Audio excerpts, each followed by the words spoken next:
नमस्कार दोस्तों, कैसे हैं आप सब? आशा करता हूँ आप सभी चुस्त दुरुस्त मस्त होंगे और अपने जीवन के पलों को एंजॉय कर रहे होंगे तथा लगातार सीख रहे होंगे। मैं Prem, assistant professor, PSM PG college, geography department Kannauj आपका स्वागत करता हूँ अपने चैनल लर्न ज्योग्राफी में। दोस्तों, इससे पहले वाले वीडियो में जो हमने कल अपलोड किए हैं उसमें हमने 2 वीडियो अपलोड किए थे, जिसमें हमने ह्यूमिडिटी की बात की थी कि आर्द्रता क्या होती है, जल वाष्प क्या होती है, वाष्पीकरण क्या होता है, आर्द्रता कितने प्रकार की होती है, जिसमें हमने निरपेक्ष आर्द्रता, सापेक्ष आर्द्रता और विशिष्ट आर्द्रता को देखा था।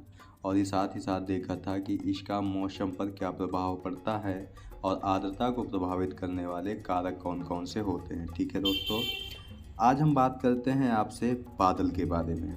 इस वीडियो में हम बादलों पर बात करेंगे। तो चलिए शुरू करते हैं आज का लेक्चर। चलिए सबसे पहले देखते हैं बादल क्या होते हैं। वायुमंडल में विभिन्न ऊंचाइयों पर जलवाष्प बादल कोहरे का ही यहाँ पे ही होगा का ही विशालतम रूप होता है। यानी कि जलवाष्प क्या होता है, तो ये कोहरे का विशालतम रूप होता है। ठीक है, ये धरातल से काफ़ी ऊंचाई पर विकसित होते हैं। ठीक है दोस्तों, इसके बाद आगे देखते हैं उष्ण और आर्द्र वायु।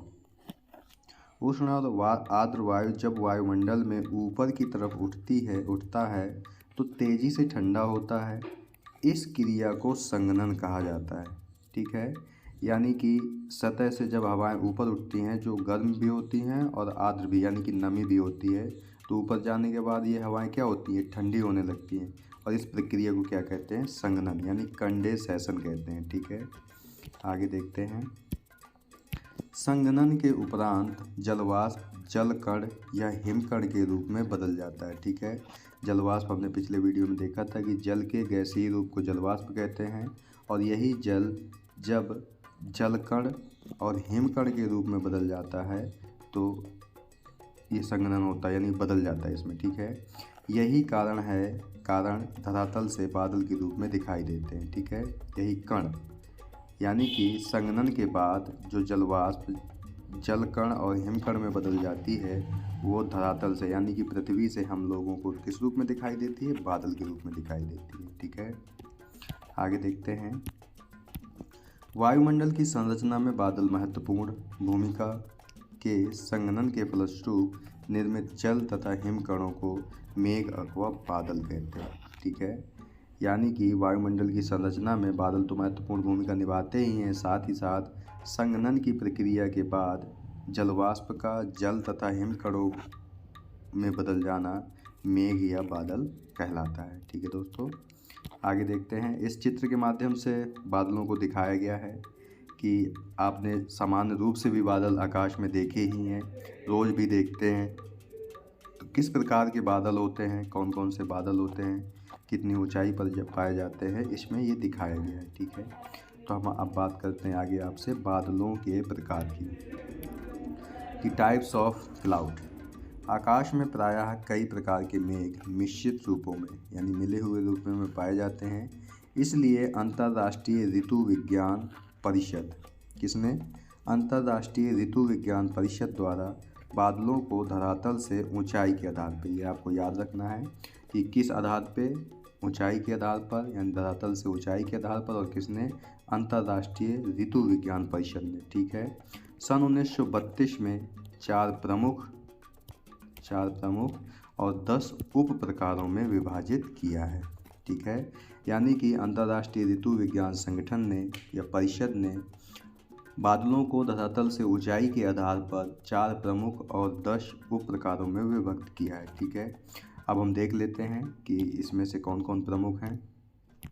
सबसे पहले प्रमुख बादल जो 4 हैं उनमें से है बादल, ऊंचाई बादल यानी हाई क्लाउड्स, जिनकी औसत ऊंचाई लगभग 2000 यानी कि 6000 से 20,000 मीटर, यानी 6 किलोमीटर से लेकर के 20 किलोमीटर तक होती है। ठीक है, इसमें देखते हैं। इन बादलों की धरातल से औसत ऊंचाई 5 किलोमीटर से लेकर के 13 किलोमीटर होती है। इनमें निम्न प्रकार के बादल पाए जाते हैं, यानी कि हाई क्लाउड्स के अंतर्गत कौन कौन से आते हैं। सबसे पहला है आपका पच्छाव में, यानी कि सीरस क्लाउड्स। आपको इंग्लिश भी इसकी टर्मिनोलॉजी याद रखना है। पछाव को हम सिरस क्लाउड्स कहते हैं। पछाव मेघ वायुमंडल में सबसे अधिक ऊंचाई पर पाए जाते हैं। इन बादलों की संरचना हिमकणों से होती है। धरातल से दिन में ये मेघ पंख की तरह रेशों के समान दिखाई देते हैं। ये आपको विशेषता याद रखनी है, ऊंचाई याद रखने वाली बात है इसमें। और बने किससे होती हैं, यानी संरचना हिमकण से, ये आपको याद रखना है। और ये होते कैसे हैं दिन के समय, तो मेघ की पंख की तरह रेशे के समान दिखाई देते हैं। ठीक है। इसके बाद जब ये आकाश में अस्त व्यस्त बिखरे होते हैं तब इनसे स्वच्छ मौसम रहने की सूचना मिलती है। ठीक है। तो आपको याद रखना है कि पछाव मेघ किस लिए इम्पोर्टेंट है, कि जब ये बिखरे हुए होते हैं तो इससे पता चलता है कि मौसम साफ है। ठीक है।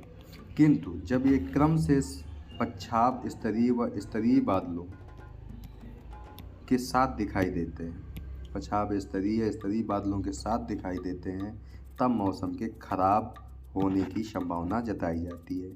यानी कि अस्त व्यस्त है तो साफ मौसम, और पछाव स्तरीय मेघों के साथ दिखाई देते हैं तो मतलब मौसम खराब है। ठीक है।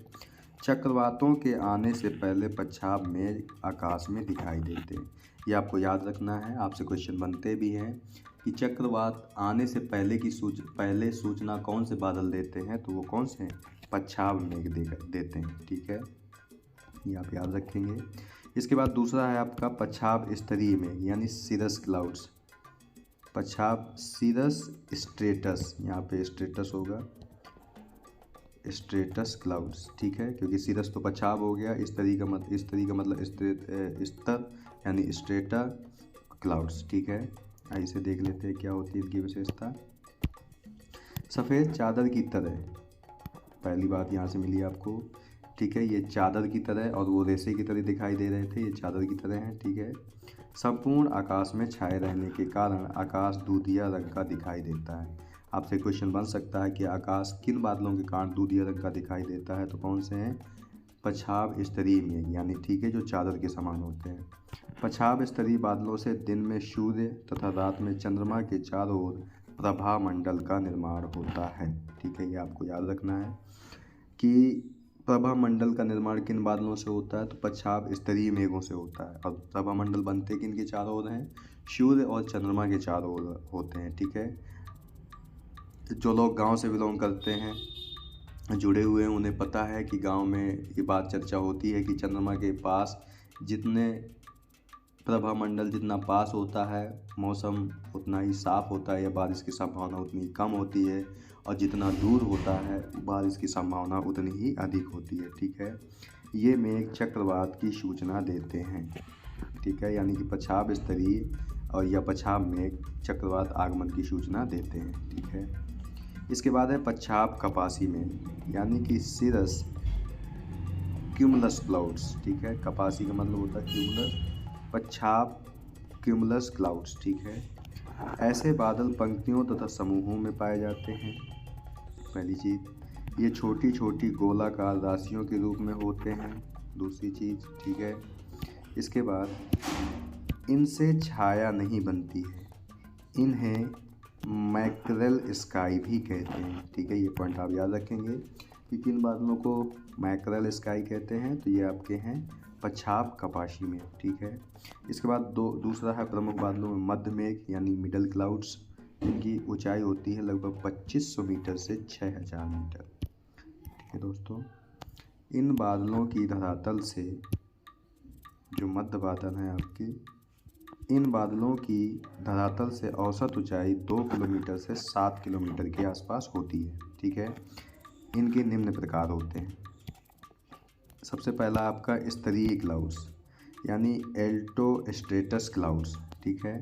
ये मेघ भूरे तथा नीले रंग के मोटी परत के रूप में पूरे आकाश में छा जाते हैं। ये देखने में धारीदार होते हैं। ये प्रभामंडल का निर्माण नहीं कर पाते। ठीक है। प्रभामंडल का निर्माण कौन करता है, तो आकाशीय बादल कहते हैं, पछाव या कह सकते हो पछाव स्तरीय मेघ करते हैं। ठीक है। एक बार और आपको दिखा देते हैं कि जो आपके प्रभामंडल है वो कौन से बादल कर रहे हैं, तो पछाव स्तरीय मेघ बादलों का प्रभामंडल का निर्माण करते हैं। ठीक है। और आपके जो स्तरीय मेघ हैं, स्तरीय मध्य मेघ हैं, उनसे प्रभामंडल का निर्माण नहीं होता है। इनसे आकाश आंशिक या पूर्ण रूप से मेघ से ढक जाता है। इनसे लगातार वृष्टि होने की संभावना रहती है। ये आप हमेशा याद रखेंगे कि लगातार वृष्टि होने की संभावना किन बादलों से मिलती है, तो मध्य स्तरीय मेघों से। ठीक है, इसके बाद है कपासी मध्य मेघ यानी एल्टो कैमुलस क्लाउड्स। ठीक है, ये मेघ भूरे तथा कुछ सफ़ेद होते हैं। इनमें परतें पाई जाती हैं। ये लहरों के रूप में बिखरे होते हैं। ये आप पॉइंट याद रखेंगे, कौन से बादल लहरों के रूप में होते हैं, तो कपासी मध्य मेघ रहते हैं। ठीक है, ये मेघ छायादार होते हैं। इनका विकास ऊपर की ओर होता है।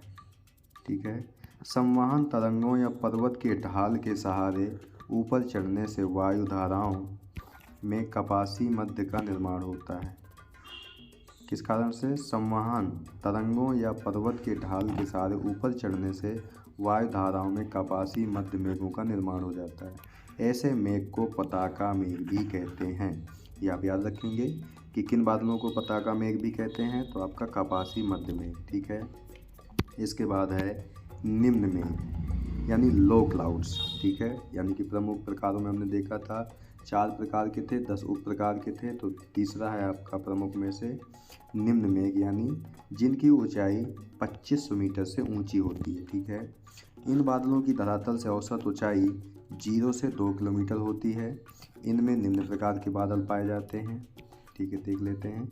सबसे पहला है आपका स्तरीय कपासी मेघ यानी स्ट्रेटोक्यूमुलस क्लाउड्स। ठीक है, मेघ गोलाकार राशियों से निर्मित होते हैं। इनको बादलों की निचली भूरी परतों जो मार्ग में रखा जाता है, ये समूहों या लहरों के रूप में दिखाई देते हैं। इन बादलों की ऊंचाई औसतन 2500 मीटर से लगभग 3000 मीटर के आसपास होती है। ठीक है, इसके बाद अगला आप है स्तरीय मेघ यानी स्ट्रेटो क्लाउड्स। निम्न प्रकार के बादलों का प्रतिनिधित्व करते हैं, यानी कि जो निम्न प्रकार का बादल है यानी कि लो क्लाउड्स हैं, उनमें ये प्रतिनिधित्व करते हैं। ये आकाश को कोहरे की भांति ढक लेते हैं। ठीक है, कोहरे की निचली परतों के विसरण अथवा उत्थान के कारण इनका निर्माण होता है। ठीक है, इनका विकास नीचे से ऊपर की तरफ होता है। इनके बिखरने से आकाश नीला दिखाई देता है। ठीक है, इन खंडित बादलों को फ्रैक्टोस्ट्रेटस भी कहते हैं। ये खंडित प्रकार के होते हैं, इन्हें फ्रैक्टोस्ट्रेटस भी कहते हैं। इन बादलों का निर्माण प्रायः 2 विपरीत स्वभाव वाली वायु राशियों के मिलने से होता है।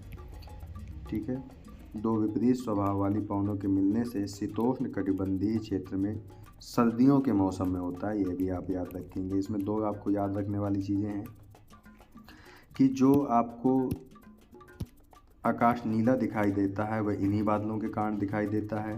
इन खंडित बादलों को फ्रैक्टोस्ट्रेटस भी कहते हैं। ठीक है, और इनका निर्माण 2 विपरीत स्वभाव वाली पवनों के मिलने से शीतोष्ण कटिबंधीय अभिसरण क्षेत्र में क्षेत्र में होता है। किन बादलों का? स्तरीय मेघों का, स्ट्रेटो क्लाउड्स का। ठीक है, इसके बाद है आपका अगला है वर्षा स्तरीय मेघ सीरस निम्बस। यहाँ पे वर्षा स्तरीय का मतलब निम्बस क्लाउड्स। ठीक है, निम्बस क्लाउड्स। ये मेघ निचले स्तर मेघ होते हैं। ये भूरे तथा गहरे रंग के अविच्छिन्न मेघ होते हैं। अविच्छिन्न मतलब बिखरे हुए। इनसे जल तथा हिम वर्षा लगातार होती है। ये आपको याद रखना है कि किन बादलों से जल और हिम वर्षा लगातार होती है, तो वर्षा स्तरीय मेघों से। ठीक है, इनसे शीतोष्ण कटिबंधीय चक्रवातों में उष्ण वातावरण के साथ वर्षा स्तरीय मेघ बनते हैं।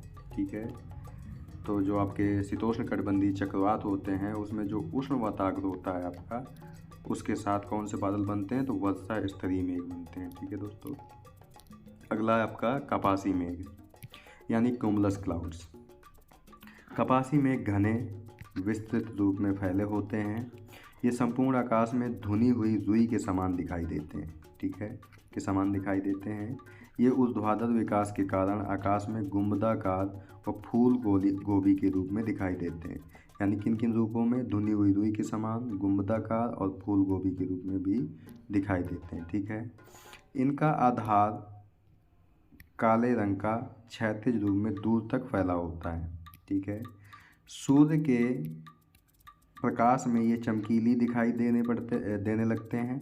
कपासी मेघ अत्यधिक घने आकार के होते हैं।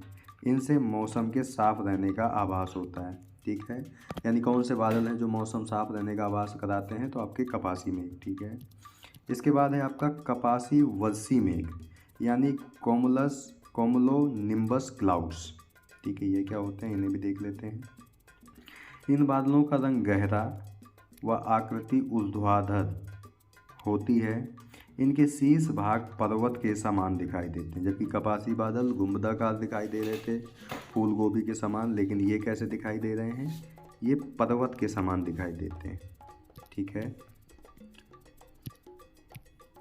पर्वत के समान गुंबदाकार रूप में होते हैं। इनकी ऊंचाई आकाश में औसतन 18 किलोमीटर तक होती है। 18 नहीं, 1 किलोमीटर तक होती है। इन बादलों से तेज बौछार के साथ वर्षा होती है।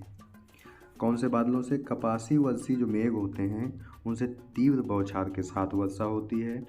उपल वृष्टि यानी कि ओलावृष्टि भी होती है, और तेज झंझावात इनकी प्रमुख पहचान है। ठीक है, यानी कि तेज बौछार किन बादलों से? कपासी वर्षी बादलों से। ओलावृष्टि भी इन्हीं से होती है, और तेज झंझावात भी इन्हीं के कारण आता है। ठीक है, ये मेघ देखने में वर्षा स्तरीय जैसे ही होते हैं, दिखाई पड़ते हैं। ठीक है, इन बादलों से भयंकर गर्जन तथा बिजली की चमक के साथ वर्षा होती है। भयंकर गर्जन और बिजली की चमक के साथ वर्षा कपासी बादलों से होती है। कपासी वर्षी बादलों से वर्षा होने के बाद मौसम साफ हो जाता है। ठीक है दोस्तों, इसके बाद आगे देखते हैं उच्च मेघ, हाई क्लाउड्स। इसके बाद इस चित्र के माध्यम से आपको दिखाने की कोशिश की गई है सबसे ऊंचे बादल, मध्य बादल और निम्न बादल, जिसमें पहला हमारा है सिरस यानी पच्छाब मेघ, सिरो क्यूमुलस यानी पच्छाब कपासी मेघ, सिरो स्ट्रेटस यानी पच्छाब स्तरीय मेघ, ये आपको दिखाया गया है। इसके बाद है मध्य बादलों में अल्टो क्यूमुलस बादल। ठीक है, जो आपके मध्य स्तरीय मेघ हैं। ठीक है, इसके बाद अल्टो स्ट्रेटस यानी कि मध्य स्तरीय मेघ। इसके बाद है स्ट्रेटो क्यूमुलस यानी आपके स्तरीय कपासी मेघ, निम्बो स्ट्रेटस यानी वर्षा स्तरीय मेघ, क्यूमुलस यानी कपासी मेघ, क्यूमुलो निम्बस यानी कपासी वर्षी मेघ, और स्ट्रेटस यानी स्तरीय मेघों को दिखाया गया है। ठीक है, इन बादलों को आराम से आप देख सकते हैं कि ये किस प्रकार के दिखाई दे रहे हैं। एक बार आप अच्छे से देख लेंगे तो आपको क्लियर रहेगा। ठीक है, इसके बाद हम सारांश देख लेते हैं कि इस जो चैप्टर है आपके बादलों का, इसे सारांश रूप में देख सकते हैं कि कौन सी चीज़ें आपको हमेशा बादलों के बारे में या बादलों के चैप्टर में याद रखनी है। ठीक है, तो देख लेते हैं। जैसे उच्च मेघ है, उच्च मेघ में हमें औसत ऊंचाई याद रखनी है 5000 से 13000 मीटर। ठीक है, इसके अंतर्गत पच्छाब मेघ था पहला। ठीक है, ये इसमें हमें क्या याद रखना है? यह मेघ वायुमंडल में सर्वाधिक ऊंचाई पर होते हैं। इनका निर्माण हिमकणों द्वारा होता है। इनका रंग उजला होता है। ठीक है, और इनकी आकृति पंछी के पंखों के समान होती है। ठीक है, ये रेशेदार भी होते हैं। इनसे ना तो धरातल पर छाया बनती है एवं ना ही वर्षा होती है। ये चक्रवात के आगमन की सूचना देते हैं। ये आपको पॉइंट याद रखना है कि चक्रवात आगमन की सूचना कौन से बादल देते हैं? तो पच्छाब मेघ देते हैं। ठीक है, इसके बाद अगला है आपका पच्छाब स्तरीय मेघ, सिरो स्ट्रेटस क्लाउड्स। इसमें देख लेते हैं। ये मेघ पृथक पृथक ना होकर महीन एवं सफ़ेद चादर के समान संपूर्ण आकाश में छा जाते हैं। इन मेघों से दिन में सूर्य व रात्रि में चंद्रमा के चारों प्रभा मंडल का निर्माण होता है। हैलो यानी प्रभा मंडल, ये आपको पॉइंट याद रखना है कि सूर्य और चंद्रमा के चारों प्रभा मंडल का निर्माण किन बादलों से होता है? तो पच्छाब स्तरीय मेघों से होता है। ठीक है, ये आपको याद रखना है। इसके बाद है पच्छाब कपासी मेघ।